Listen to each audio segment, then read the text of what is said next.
Channel में आपका स्वागत है। धन्यवाद हमारे साथ जुड़े और हमारा पूरा वीडियो देखें। आइए चर्चा शुरू करें उससे पहले थोड़ी सी एक्यूप्रेशर के 2 पॉइंट दबा लीजिए।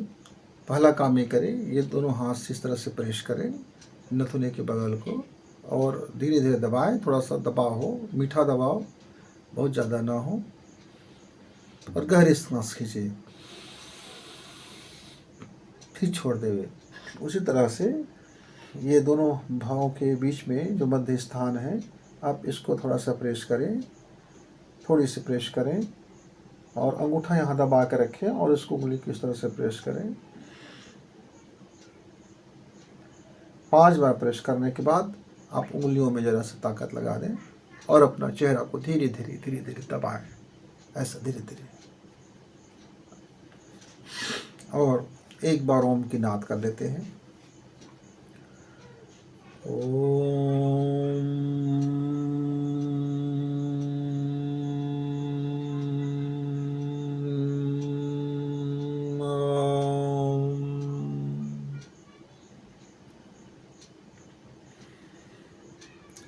दोस्तों नमस्कार, आप हैं बसंत गुरु जी के साथ। मित्रों, शक्तिशाली लोग, पूंजीपति लोग, समृद्धशाली लोग या ज्ञानी लोग या आपसे ज़्यादा आपके सामने में आप देखते हैं कि आपसे बड़े हैं, आपके भैया हैं या दोस्त हैं या हमारे हीरो वर्ग हैं जो रियल लाइफ में नहीं करते लेकिन रियल लाइफ में वो अपनी ज़िंदगी जीते हैं। एक मूवी बनाता है, रील बनाता है, उससे करोड़ों की कमाई करता है, लेकिन रियल लाइफ बिल्कुल अलग होता है। लेकिन आप उसकी रियल लाइफ को देख करके आप तरह तरह के फैशन करने लग जाते हो, तरह तरह के ट्रेंड अपनाने लग जाते हो। फिर किसी चीज़ में किसी को लाभ हुआ, आप किसी को बेनिफिट है, कोई इतनी शक्तिशाली है, आप सोच करके आप उस दिशा में भाग जाते हो, चले जाते हो। जितने भी ट्रेंड सेटर होते हैं जिसकी मानसिकता ट्रेंड को लेकर चलता है, बोला कि आज दुनिया में फैशन चल रहा है, आज ये दुनिया में चलन है, तो चलो हम भी ऐसा करते हैं। आपको मालूम नहीं है उसका लाभ ना हानि, वो क्यों करते हैं, बस उसने कहा किया और आप चल पड़ते हैं।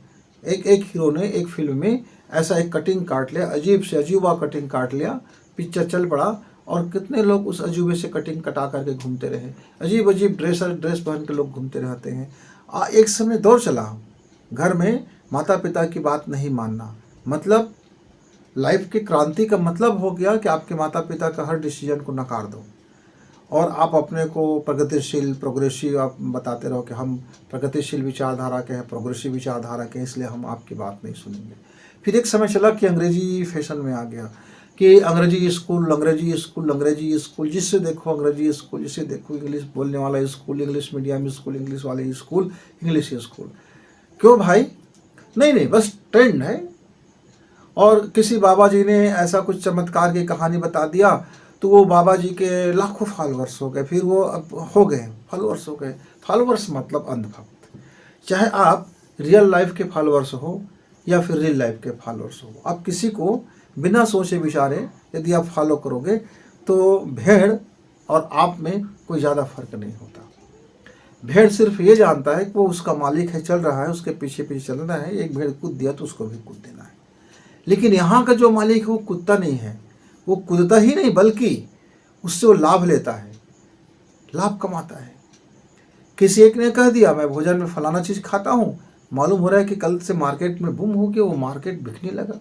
किसी ने कह दिया विज्ञापन में आकर के ये फलाना चीज़ है और लोग उस पर टूट पड़ते हैं। मित्रों, फैशन परस्ती होना सही बात नहीं है। आपको अच्छा लगता है, आप उसके विषय में जानते हो, ज़रूर इस्तेमाल करें, ज़रूर चलें। आप अपने जो मानने वाले हैं, जिसको आप मानते हो, उसके विचारों का पालन करो, उसके जीवन में उनके जो विचार हैं वो क्या कहता है, आपका लाइफ कैसे चेंज होगा। लाइफ चेंज होने पर आप अपनी थोड़ी सी विवेक सम्मत बात समझ लिया करें। इसलिए हम देखते हैं कि किसी एक व्यक्ति ने किसी वस्तु पर अपना शेयर लगा दिया और धोखे से वह वस्तु का कीमत बढ़ गया। अब पूरे व्यक्ति टूट पड़ते हैं कि उसके ऊपर लगा दो भाई, फिर मार हो जाता है, ट्रेड वार हो जाता है, अंधाधुंध चलने लगते हैं, बेसिर पैर की चीज़ें हो जाती है। आप देखते हैं आए दिन समाचार में लाखों के भीड़ आ गए और वो लौटने लगे, फोड़ने लगे, कुछ भी करने लगे। चलो अच्छी बात है, आपकी श्रद्धा है, हम श्रद्धा पर सवाल नहीं उठाते। लेकिन अंधश्रद्धा पर सवाल जरूर उठाते हैं मित्रों। तो इसी समय जब से हमारा विश्व का योग दिवस शुरू हुआ है, योग दिवस शुरू होने के बाद योग का मार्केटिंग शुरू हुआ और लोगों तक यह इस वीडियो को लाइक करें, सब्सक्राइब करें, शेयर करें, बेल की घंटी दबाएं। और लोगों तक या जनमानस तक यह योग भारत में तो पहले से है, पेट भीतरी से हम लोग योग को सीख के आते हैं। हमारे भारत के लोगों के डीएनए में योग है। वह खेत का जुताई करने वाला किसान भी इतना योग जानता है कि जितना विदेश का एक बहुत परिश्रम करके अभ्यास करके इसने जाना है। तो यहाँ की तो मिट्टी में, हवा में, यहाँ की आबो हवा में योग है। योग मतलब कसरत नहीं होता, कसरत तो उसका एक हिस्सा है, आसन उसका एक हिस्सा है, यम उसका एक हिस्सा है, नियम उसका एक हिस्सा है।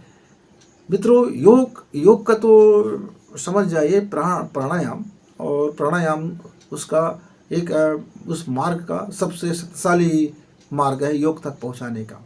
आप ऐसा समझ लीजिए, किसी महल के अंदर आपको घुसना है तो पहले आपको दुरुस्त होना पड़ेगा। आपका शरीर दुरुस्त हो तो कसरत, व्यायाम, तो शरीर का पहले व्यायाम हो जाए तो शरीर स्वस्थ रह जाएगा। शरीर स्वस्थ हो गया तो आप मन के ऊपर ध्यान देते हैं, मन को स्वस्थ किया जाए, फिर उसको बोला जाता है यम। मन के ऊपर पूरा काम होता है। अब आ जाता है कि आपकी मन की दृढ़ता, आपके विचार की दृढ़ता, आपकी मस्तिष्क की दृढ़ता को परखी जाए तो आ जाता है नियम। इस तरह से 8 प्रकार की कसौटियों से खरा उतार के बाद फिर हम आते हैं प्राणायाम में। फिर प्राणायाम हम जानते हैं, लोम प्राणायाम, विलोम प्राणायाम, भस्त्रिका प्राणायाम, नाड़ी शोधन प्राणायाम।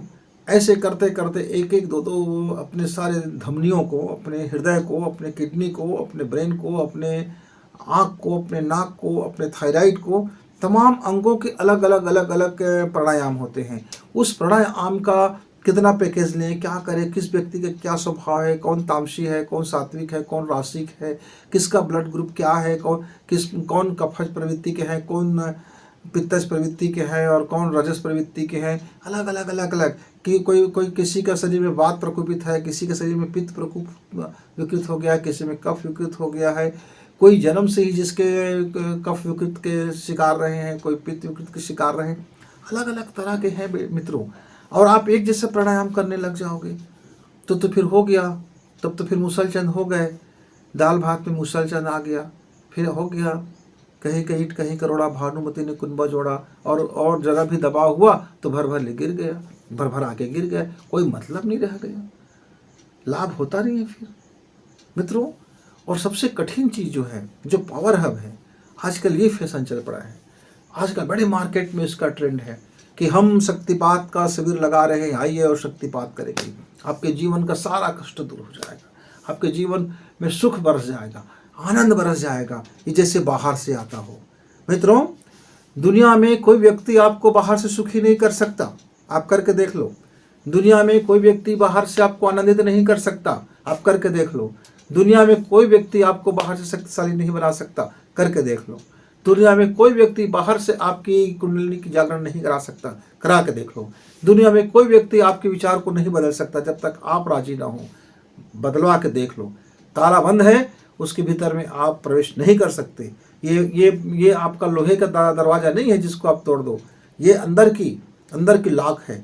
ईश्वर ने ऊर्जाओं के परिक्षेत्र में ऊर्जाओं का मजबूत सिस्टम बना के रखा है मित्रों। जैसे एटम बम हर कोई नहीं बना सकता, फार्मूला जान ले तो भी नहीं बना सकता। एक मेडिसिन हर कोई जानता है कि ये किससे बना हुआ है, लेकिन बना नहीं सकता क्योंकि उसका जो सिस्टम में बनाना पड़ता है।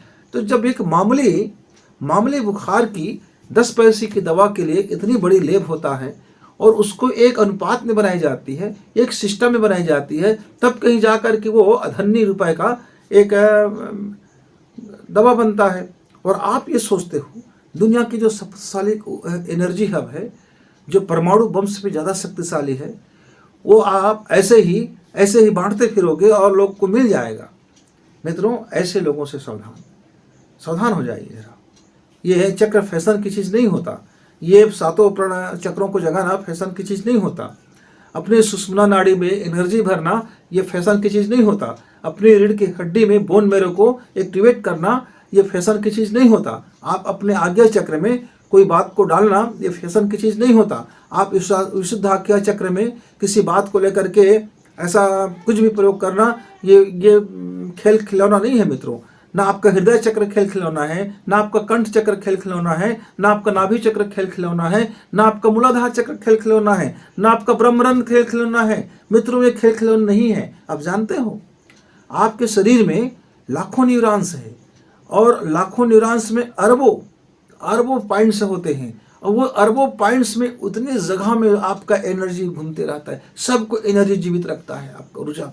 आप बिना सक्षम व्यक्ति के सानिध्य हुए, बिना मार्गदर्शक के साथ में, बिना कोचिंग के साथ में आपने एक प्राणायाम किया और आपने अपने नाभि में चोट करना शुरू कर दिया। अब आप नाभि की चोट से अंदर में प्रचंड गर्मी उत्पन्न शुरू हो गया। प्रचंड गर्मी उत्पन्न होने से आपकी बीपी बढ़ गया और आपका हार्ट बीट बढ़ गया और आपके नस में, आपके ब्रेन में आपके जो ब्लड है वो सर्कुलेट होने लगे, इतनी ज़्यादा सर्कुलेट होने लगे कि आप हेमरेज हो गए। तब वहाँ फिर क्या होगा? फिर कौन बचाएगा आपको? मित्रों ये हमसे गलती हुआ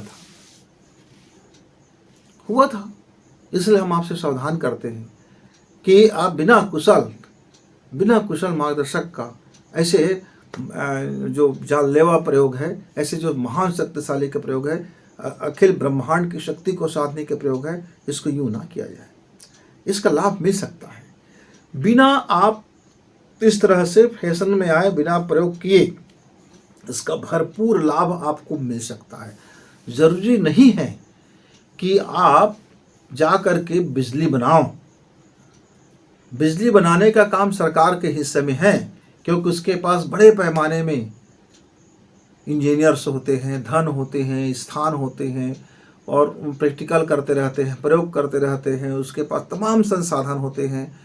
आप उसका लाभ लेना सीखो। ईश्वर ने हमारे शरीर के अंदर में शक्तियों का भंडार कर रखा है, लेकिन उसके लिए आपको स्पेशली एप्लीकेशन लगाने की ज़रूरत नहीं है, स्पेशली दबाव डालने की ज़रूरत नहीं है, हड़ताल करने की ज़रूरत नहीं है, हो हल्ला करने की ज़रूरत नहीं है।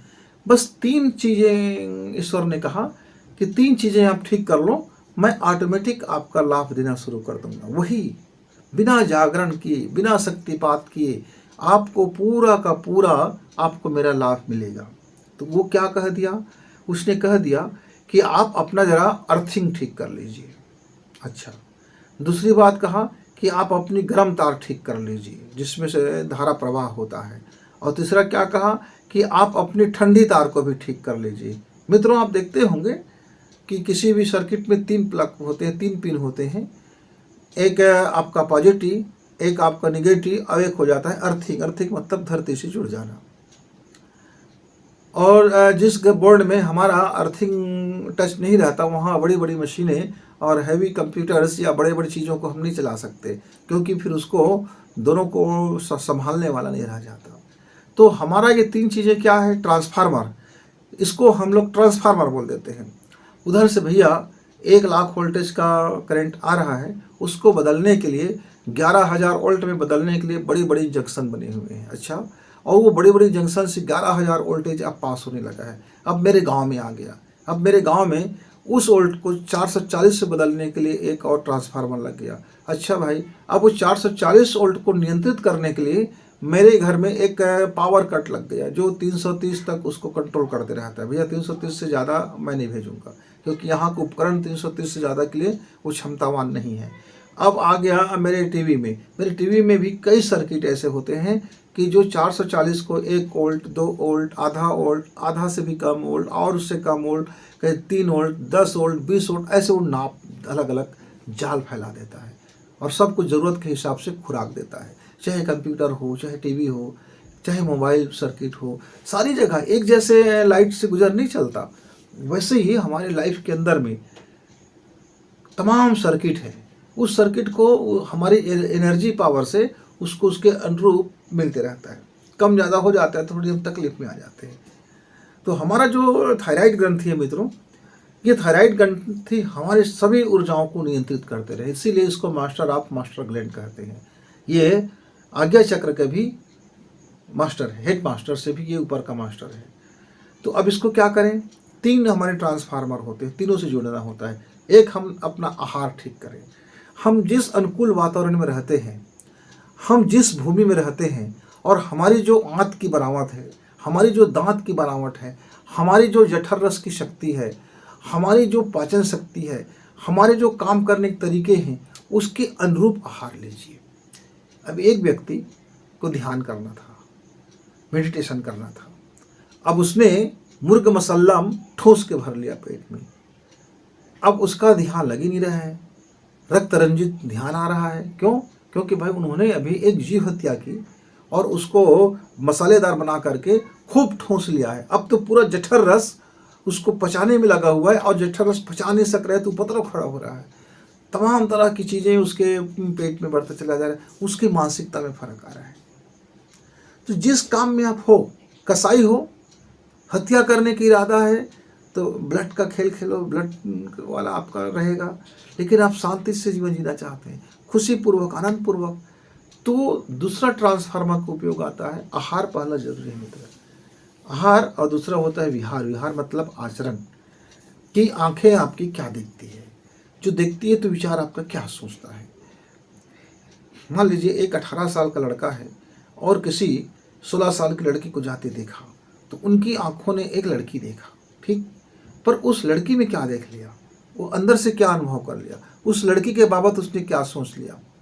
ऐसे ही कोई एक लड़का जा रहा है, कोई एक लड़की देख रहा है उसको, उस लड़की ने उस लड़का को क्या देखा, उसमें क्या देख लिया, क्या अनुभव करने लगा, क्या सोचने लगा, किस चीज़ में रस लेने लगा।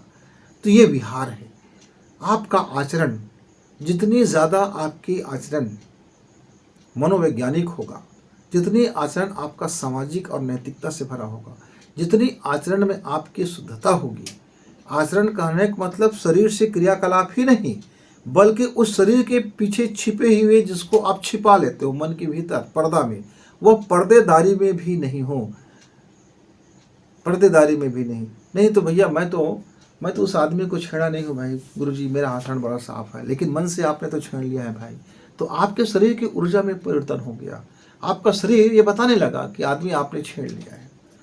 मित्रों, इस तरह से आप यदि अपना विहार ठीक कर लेते हैं।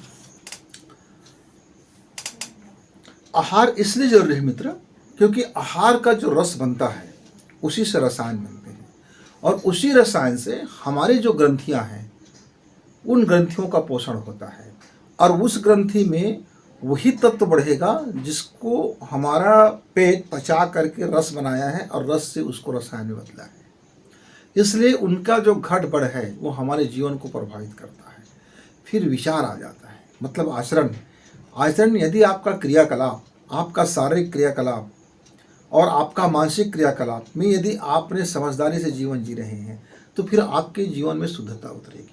आपके जीवन में शुद्धता उतरते ही हमारा जो चक्र है, जो हमारा नाभि चक्र है, मूलाधार चक्र है, हृदय चक्र है, कंठ चक्र है, या फिर आज्ञा चक्र है, या संसार चक्र है, वे अपने काम को ऑटोमेटिक स्टार्ट कर देते हैं। आप, हमारी जितनी क्षमता है मेरे शरीर का और मेरा मन का और मेरे विचार का, जो मेरे पास योग्यता है, जो पात्रता है, उसके अनुरूप ऑटोमेटिक उसमें हमारी ऊर्जा भरने लगती है और वो जागरण हो जाता है। उसके लिए कोई अलग से करने की ज़रूरत नहीं है मित्र। स्पेशल काम करना है तो फिर स्पेशल टास्क फोर्स अलग बनाना पड़ता है, स्पेशल ट्रेनिंग अलग हो जाता है, कोबरा ट्रेनिंग अलग हो जाता है, नॉर्मल सैनिक का ट्रेनिंग अलग हो जाता है। उसी तरह से यदि जीवन में सिर्फ और सिर्फ आपको ऊर्जा साधना करनी है, पूरी संसार को विरक्त हो जाना है, पूरी आप संसार से कोई लेना देना नहीं रह जाना है, अब तो फिर भीख मांगते भी नहीं घूमना है, दरवाजे दरवाजे साधु संत का चोला पढ़ करके भीख मांगते भी नहीं घूमना है। आपको लाइफ टाइम यदि साधना में व्यतीत करना है तो फिर आप अपने कुंडली जागरण की साधना कर सकते हैं। लेकिन आपको इस संसार में रहना है, यही मोह माया में रहना है, यही पैसे के पीछे भागना है, इसी करियर के पीछे भागना है, इसी समृद्धि के पीछे भागना है, माल जाना है, मूवी देखने, टीवी देखना है, घर में बीवी से रात में आपको सोना है, बच्चों से गले लगाना है, स्वादिष्ट व्यंजन करना है, तब फिर आप ये कुंडली जागरण का नौटंकी बिल्कुल मत करना, महंगे पड़ जाओगे, महंगे ही पड़ जाओगे।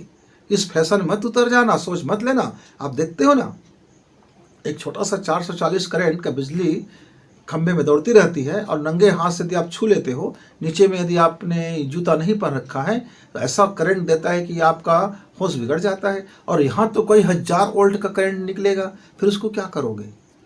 बिना दास्ताना पहने, बिना होशियारी किए आप होशियारी करोगे तो फिर लेना के देना पड़ जाएगा मित्र। तो आपने जैसे आहार को ठीक किया, तो आहार को ठीक करने से 25% हमारा विचार भी ठीक हो जाता है। अब 25% विचार को आप स्वाध्याय से, संस्कार से और अपने नए नए सोच करके, अच्छे सोच करके, अपने आँख कान नाक की जो मैसेज है उसको वही ब्रेकर लगा करके आप अपने विहार को अच्छा कर सकते हो। तो आपका विचार फिर आपके लिए एक अच्छे विचार जन्म होगा।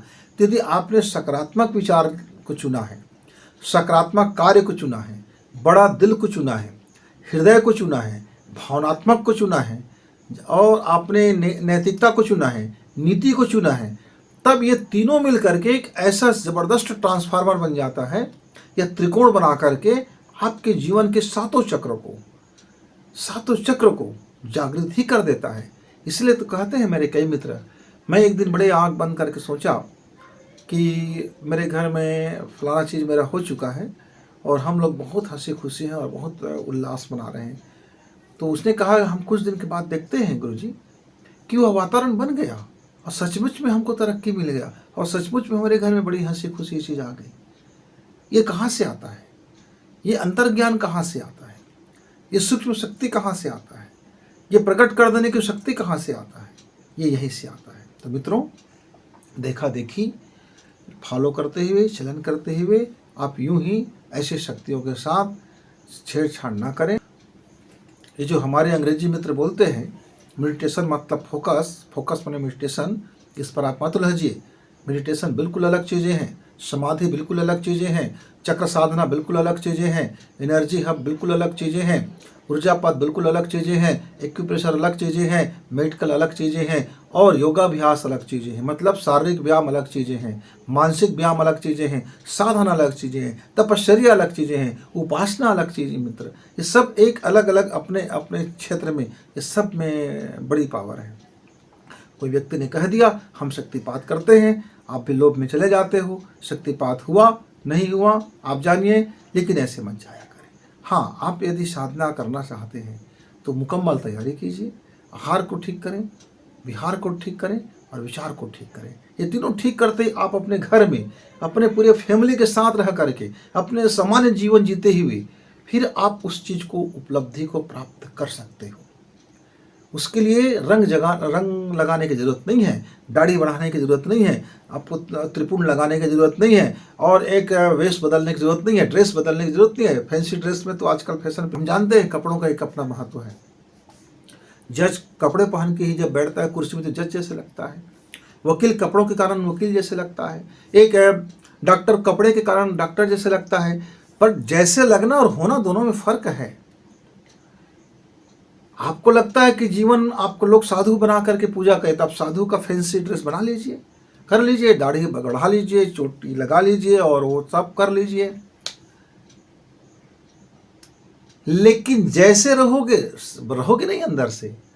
इसलिए मैं अपने दोस्तों से आग्रह करना चाहूँगा कि जो जितना भी ऊर्जा साधना है मित्र, उसको तब तक जोखिम ना लिया जाए जब तक हम उसके बारे में ज़्यादा से ज़्यादा गहरी जानकारी इकट्ठा ना कर लें और प्रैक्टिस ना कर लें, या हमारे बीच में हमारे एक ऐसे जानकार व्यक्ति जिसको बोध है, जिसने सफ़र में कुछ चला है, वो भी आपके सामने ना रहे।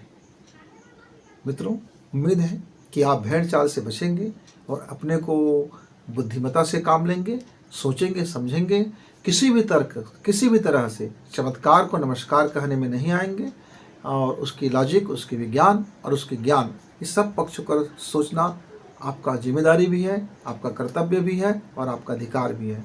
मित्रों, मेरे एक मित्र ने कहा, मेरे घर आए एक मित्र, उसने मुझसे बात की, बोला कि नहीं है क्या घर में बाबा जी? तो मैंने बोला कि कौन बाबा जी? तो ने कहा बसंत गुरुजी। मैं कहा मैं ही बसंत गुरुजी हूँ। अच्छा, आपका दाढ़ी नहीं है? मतलब नहीं है। आपके पास वो सारे कपड़े नहीं है? मतलब नहीं है। और वो खड़ाऊ नहीं है? मतलब नहीं है। आप गद्दी पे नहीं बैठते हो? नहीं बैठता हूँ। तो मैं तो सोच रहा था कुछ ऐसा होगा। मित्रों, ज्ञान के लिए इस गेटअप की ज़रूरत नहीं है, अभ्यास के लिए इस गेटअप की ज़रूरत नहीं है, साधना के लिए इस गेटअप की ज़रूरत नहीं है। इस मेरा जो भगवान ने मुझे जो डिज़ाइन दिया है, बस यह है, पर्याप्त है। नॉर्मल आदमी हो, साग भाजी खाइए, सामान्य से रहिए। हम सब सामान्य हैं, सरल और सहज। कबीर दास ने हमें बताया है कि सहज समाधि भले लगे। जब मैं सहज रहता हूँ, सरल रहता हूँ, तब भगवान कहता है, हे कबीर कहाँ जा रहे तू, हे कबीर मेरे पास तो आ। पर कबीर कहता है कि मैंने जब भगवान को खोजने निकला तब मैं मिला ही नहीं, भगवान कहाँ चला गया। तो मित्रों, ठीक है, ड्रेस मटेरियल अपनी जगह, गेटअप ठीक, आपकी श्रद्धा के लिए ठीक, आपका विश्वास के लिए ठीक, आपके मानने के लिए ठीक, लेकिन मुझको इसकी कतई जरूरत नहीं है। ईश्वर ने आपको सिंगल पीस बनाया है, आप इस बात को जानिए। आपके अंदर में वो अद्भुत शक्ति है, आप उस बात को भी जानिए। उस अद्भुत शक्ति की तरफ लौटिए, ये आपका कर्म है। लौटिए, जितना जल्दी लौटेंगे आप अपने भीतर में, उतने ही शक्तिशाली बनते हुए जाएंगे। फिर इस गेटअप की जरूरत ना आपको पड़ेगी ना मुझे जरूरत पड़ेगी। मित्रों, फिर मिलेंगे, तब तक गुरु जी को विदा। नमस्कार, धन्यवाद।